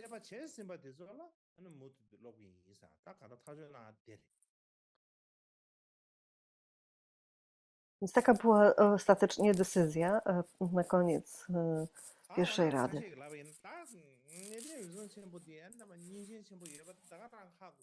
Niektórzy mówią, że Mahakasiapa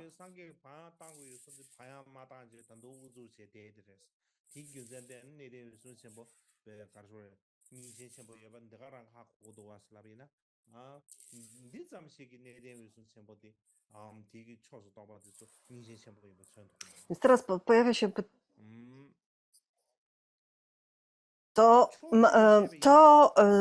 z drugiej strony niektórzy uważają, że to nie znaczy, że ta frakcja Mahakasiapy była taka bardzo, bardzo konserwatywna. Oni uważali, że wszystkie zasady trzeba przestrzegać, ale ta grupa w gruncie rzeczy jej tak dobrze nie przestrzegała.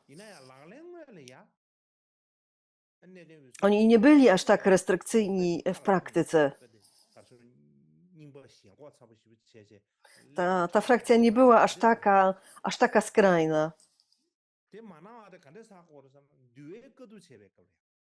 Skąd o tym wiemy? A to stąd, że kiedy zebrano te wszystkie teksty Vinai po pierwszej Radzie, te wszystkie nauki Vinai, to tam były również 8 punktów dotyczących jedzenia, spożywania posiłków. Więc ktoś uznał, że Buddha przekazał mu takie 8 reguł dotyczących spożywania posiłków, czy też jedzenia, i Mahakasiapa powiedział, że tego nie trzeba wkładać do Vinai, że tego nie trzeba umieszczać w Vinai. I stąd, więc to jakby świadczyło o tym, że Mahakasiapa nie był aż tak surowy, nie chciał być aż tak rygorystyczny więc z jednej strony Mahakasiapa był bardzo surowy i chciał przestrzegać wszystkich zasad, utrzymywać wszystkie zasady, jakie Buddha przekazał, ale z drugiej strony w praktyce odrzucał pewne zasady, czy też miał dużo bardziej liberalne podejście, właśnie takie w praktyce, w rzeczywistości było ono dużo bardziej rozluźnione.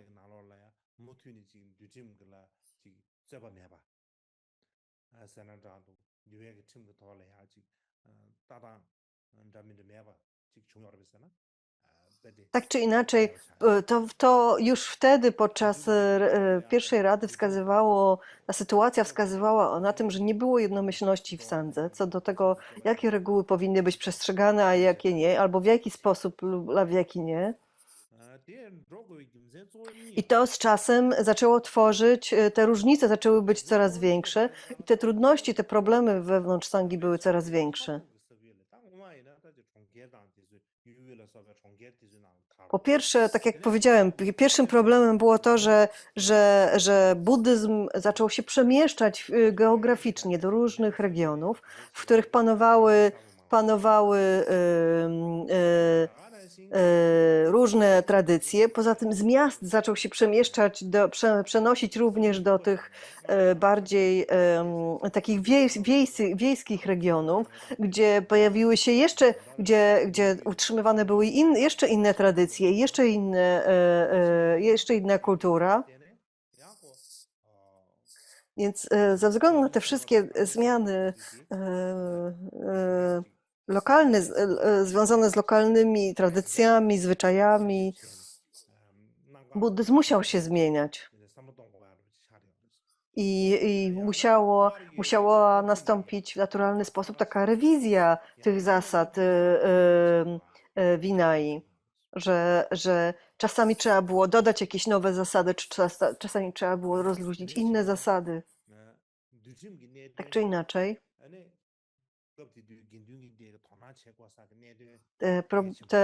te problemy w sposobie rozumienia Vinai były głównym problemem ówczesnej Sangi i z czasem w naturalny sposób zasady Vinai, te różne interpretacje Vinai doprowadziły do rozpadu dharmy na poszczególne szkoły. Więc dziękuję, to jest wszystko na dzisiaj, na tą sesję.